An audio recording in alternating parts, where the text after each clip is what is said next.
За сайн байна уу та? Сайхан үйлдэж байна уу? Оо сайхан үйлдэж байна. Та сайхан үйлдэж байна уу?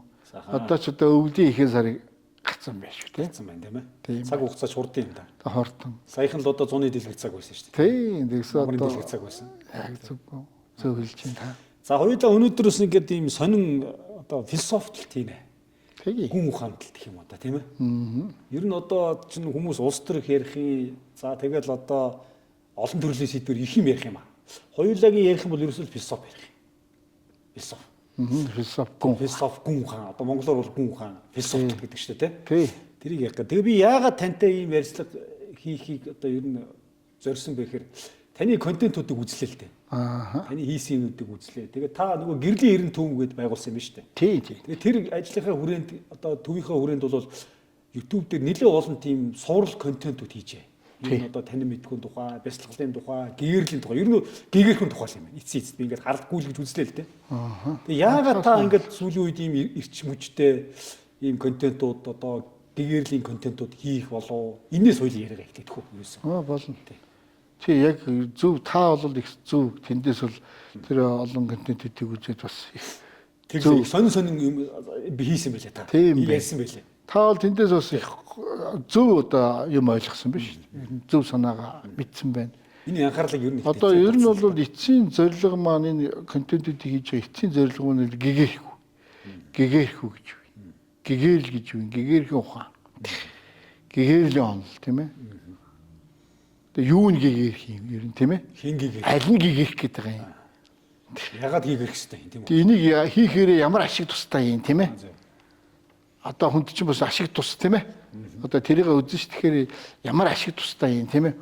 Хүн гэгэрхлээр одоо ямар одоо энэ махан биеинд тийм ээ. Одоо цаашилбал энэ гэр бүл одоо энэ нийгэмд одоо тийм ээ. Ямар ач тустай юм.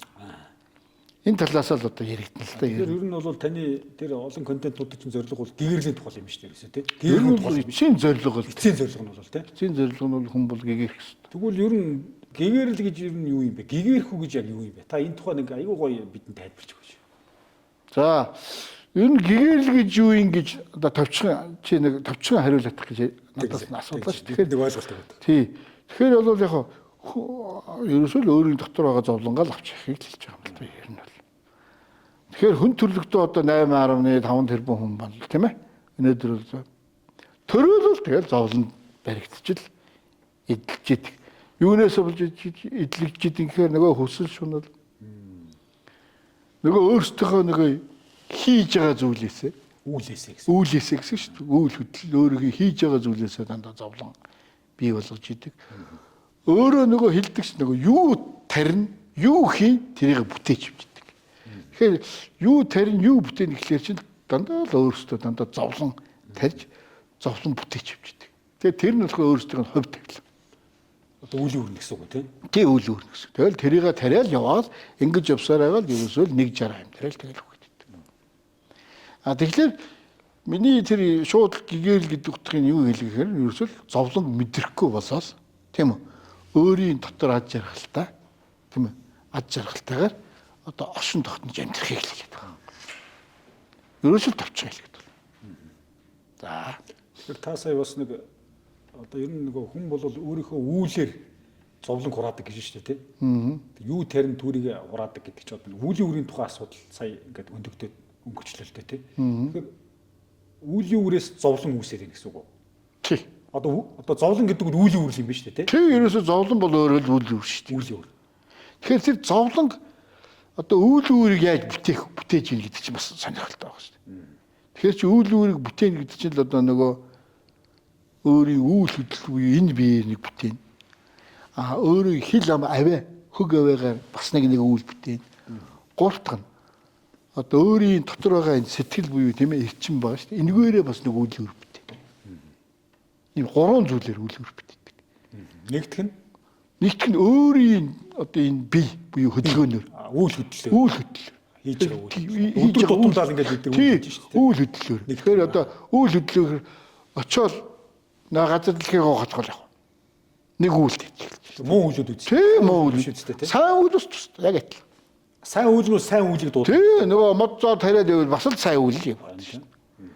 нөгөө муу үйл нь болохоор нөгөө хүмүүстэй одоо хил амаараа одоо энэ биеэрээ үлдчихэж шүү дээ. Тэгэхээр энэ биеэр одоо юу үлдэнэг бол одоо нөгөө муу үйл хийдэг ш. Нөгөө хард эмэг татхаас эхлээл янз янз заригтаар суугаад одоо нөгөө их нэртэй очиж янз янз их нэрээ дээлгээр зодоод ингээд нөгөө яг энэ биеэр үлдчихэж байгаа үлийг л Махан биеэр үлдчихэж. тий яг энэ одоо хүн бие буюу махан биеэр. Хүний бие үлдэл. Хоёр дахь нь Хоёр дахь нь бол одоо хөг аваагүй хэл аваагаар үлдчихэж байгаа. Хөг аваа гэж хэлнэ л дээ. одоо муу үйл хэлэх. Тий. Одоо муу үг хэлхээс эхлэв. Одоо сошиалор одоо ингээд энэ нөхдүүд чинь одоо байнга л муу үг хэлж. Аян бие биенийг хараагаал цагнаа. Одоо ер нь бол ингээд ажиглая л да биднээс ер нь тий өөрсдөө тий. Тэг чи за 1950 онд төрсэн хүмүүс кичнээ хүн төрсэн байна. За. Тийм ээ? Одоо тэр 50 онд хэдэн үлдсэн бэ? Ингээл одоо судалгаа явуулахад болно шүү дээ. Тий? Кичнээ хүн төрсөн одоо үлдэгдэл нь хэд вэ? Одоо 75 таа байх хэрэгтэй хүмүүс. Тий 75 таа. За жишээ нь 50 таа байх хүмүүс гэж бодъё л дээ. 75 хүмүүс. 75 хүмүүс одоо яг 75 онд хичнээн төрсөн Монгол улсад. Хэдэн хүн төрсөн байна тийм үү? Хэдэн хүн төрсөн бэ? Одоо хэдэн үлдчихэж байна. Аа зөв.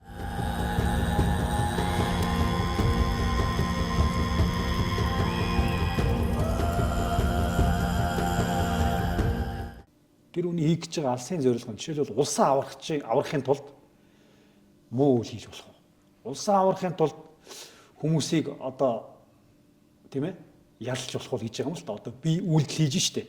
Үйлдэл хийж байна.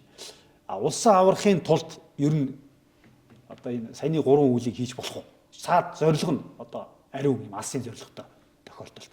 Энийг нүгэл гэж үзэх үү одоо? Муу үйлийг үргэж үзэх үү? Та юу гэж бодож байна энэ дээр? За наад чинь бол их сони асуулт байна. Яг угаасаа л асуух хэрэгтэй асуулт л. Юундээ бол өөрийнх нь бол улс орондоо бол тэр үйл нь бол сайн дорно. Өөрт нь бол асуудалтай. Өөрт нь бол асуудалтай. Өөрөө үйлт ирсэн учраас. Улс орондоо юугээрээ харгал бол том. Одоо өөрийнх нь тийм ээ. Улс орондоо бол ач холбогдолтой зүйл хийсэн бол энэ бол бас арай боломжтой зүйл гэсэн. Одоо жишээ нь ингээд гитлэр биш шүү дээ. Жишээ нь одоо яг ингээ нийт юу том зургаар нь харуул яг тийм ээ. Одоо цэвэрлэгээ юу гэж байна гэсэн үг шүү дээ. Цэвэрлэх гэсэн. Нөгөө талдаа бол яг өөрт нь л асуудалтай л гэсэн. Гэхдээ тийм хүмүүс бол цаанаас төрөлтэй бас. Цаанаас нэг цэвэрлэгээ хийх гэж төрдөг. Тэгэхээр харин тэр үүлийг тэгэхээр цэвэрлэгч орж ирээ цэвэрлэл болно шүү дээ. Одоо зорилго нь ариун үйлсийн төлөө Тий. муу Одоо хүнийг цэвэрлж гин гэсэн үг шүү дээ. Хүн төрлөختөг цэвэрлэх. зорилго нь одоо аргаа зүтгэж болно л гэсэн үг үү? Гэхдээ эн чинь цаанаас өөрөө орж ирнэ. Өгөгдөлтөй хүмүүс байдаг. Зөв. За баярлалаа. Тэгэхээр яг энийг л би тайлбарлаж ярьж өгч. Зөв. Цаанаас өгөгдөлтөй цэвэрлэгч орж ирдэг. Танаас өгөгдөл авсан. Өгөгдөлтөй. Ямар галангуй одоо жишээ нэг муу хүмүүс ингээл одоо ихтээд эхэллээ ш тийм үү. Тэгвэл цэвэрлэх гэж орж ирдэг бас байдаг. Тэгэхээр хаан бол бас цэвэрлэгч биш болно ш. Гэгэрсэн хүн гэж ямар хүнийг хэлдэг юм бэ? Ер нь гэгэрх боломжтой юу хүн төрлөختөн? Одоо л хүн төрлөختөн бол гэгэрх боломжтой. Одоо яг л хувь ягаад гэхээр цаанаас нь одоо гэгэрх тэр юугийн энэ одоо ерөнхийдөө энэ харахгүй ертөнцид амьдарч байгаа л та тий. Тэгэхээр одоо хүн төрлөختөнд наашаага ирэхтээс гэгэрх тийм арга барилыг нь явуулсан байхгүй. Та ингэж явбал одоо тийм ээ зовлон одоо амсахгүй юу шүү. Одоо биднээс энэ ертөнцийн бол тэр чигээрээ зовлон шүү дээ. Зовлонч ертөнц. Тэгэхээр яг зовлонч руу явуулж байхдаа тэр одоо өвөгдөөдс тий. Тэр одоо биднээсээ явуулж байгаа хүмүүс маань л яг. За та бол бас ийм ертөнцид очино. Тэгэхдээ энэ ертөнцид чамд бас арга байгаа шүү. Энэ аргыг хэрэгжүүлээд явбал чи зовлон амсахгүй явна. Тэгээ бидэнд буцаад хүрээд ирнэ. Гэдэг одоо бас тийм одоо боломжит нөхцөлийг өгөөж явуулсан биш. Тэгэхээр одоо тэрийг л одоо биднээс хэрэгжүүлж явах хэрэгтэй байхгүй. Тэрийг хэрэгжүүлж явахгүй бол тэгэл зовлон баригтал ерөөсө 5 махбод дээр 160 амьдрал өгнө. Угаасаа цаанаас ажир хуйлан дээр. Энийг л хэлээ. Тэгэхээр гэгэрсэн хүн гэж юу хэлээд ийнэ гэхлээр одоо олон цаг хугацаанд тийм ээ олон удаагийн дасгал сургуулилт тий одоо бизнесийн хүн бол яаж бизнесээр хичээл тэгвэл амжилт яг тэрнтэй л хөдөлмөрлөлтөө одоо яаж одоо энерги тэр өөрт биеийн дотор одоо өдний одоо 50 хүртлээ явсан тэр энэ биеийн дотор тий яаж зовлон хоригдлогдсон тэр зовлон болгоно явж цаанаас тэр зовлонг авч яах араас нь яг одоо зовлонгоо авч яад зовлон мэдрэхгүй болох ийм л процесс явагдана. Энийг л хэлдэг. Тэгээ энэ биеийг яг одоо гэрэл гэгээр дүүргэх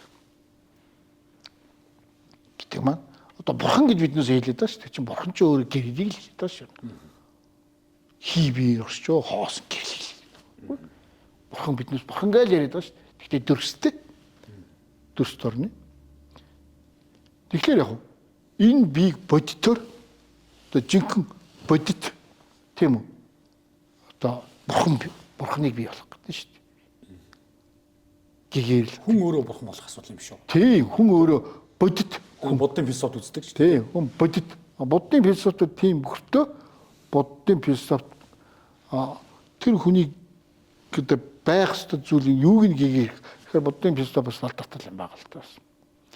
Тэгэхээр бодит биеийг л одоо гэрэл болгоод хайхыг хэлсэн байна. Буддын философид бурхтууд яриад байдаг. Бурхтууд тийм ээ. Тэр бурхан энэ бурхан нөгөө бурхан багшаа яриад тийм ээ. Бурхан багш ч өөрөө хэлсэн байна шүү дээ. Та өөрөө бяцхан буддаа шүү. Тэр бяцхан буддагаа хөгжүүлээ. Сэрээ гэж хэлдэг шүү дээ. Тэгэхээр одоо энэ авч явж байгаа энэ шашны энэ одоо хүмүүс маань яаж авчиж байна сонь юм шүү дээ. Бурхан багш бол намайг шүтгэжлээ хэлээгүй л хэлэхгүй шүү дээ. Гэгэрч чадах юм бол хүн бүр бурхан болох боломжтой л гэдэг санааг хэлсэн шүү дээ, тийм ээ. Таны дотор байгаа бяцхан буддаага та сэрээ. Тэгэхээр таны дотор байгаа бяцхан буддаа гэдэг чинь юу юм бэ? Таны дотор байгаа тэр эрчим энерги буюу сүнсэл